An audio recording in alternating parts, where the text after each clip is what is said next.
Ipinasasalamat mismo ni Klay Thompson na hanggang sa ngayon ay patuloy pa rin nilang ginagawa ni Kevin Love kung ano ang kanilang ginagawa noon. 20 years later at ngayon magkasama pa rin naman sila. Malaki ang pasasalamat ni Klay sapagkat bihira lamang na magtagal ang gantong friendship dito sa mundo.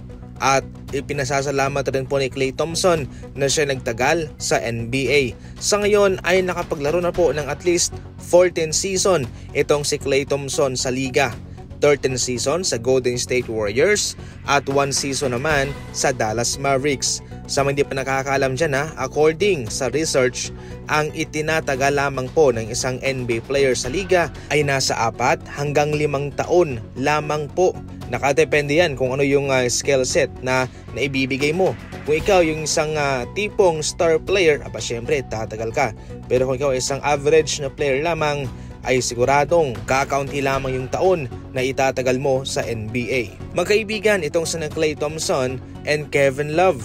Magkababata po sila kung saan sila'y lumaki sa Lake Oswego, Oregon at naging teammate din po sa mga Little League Basketball Tournament. Nakakamangha ang kanilang samahan bilang magkaibigan. Pero syempre, naging magkaribal din po sila nung nasa Cavaliers pa si Kevin Love at syempre, si Klay Thompson ay nasa Golden State Warriors. Syempre sa loob ng court lang po yun pero sa labas ay magkaibigan po sila. Sa maraming pagkakataon ay sinabi muli ni Damian Lillard na siya ay masaya ngayon na siya ay nasa Portland Trail Blazers ulit. Kung tutuusin, marami namang mga kupunang interesado sa kanya, yung kupunang magbibigay sa kanya ng chance na magkampiyon. Kahit na siya hindi pa makakalaro sa season na ito, maraming team ang gustong sumugal sa kanya. Pero mas pinili mismo ni Damian Lillard na bumalik sa kanyang tahanan ang team na nag-draft sa kanya na ang Portland Trail Blazers.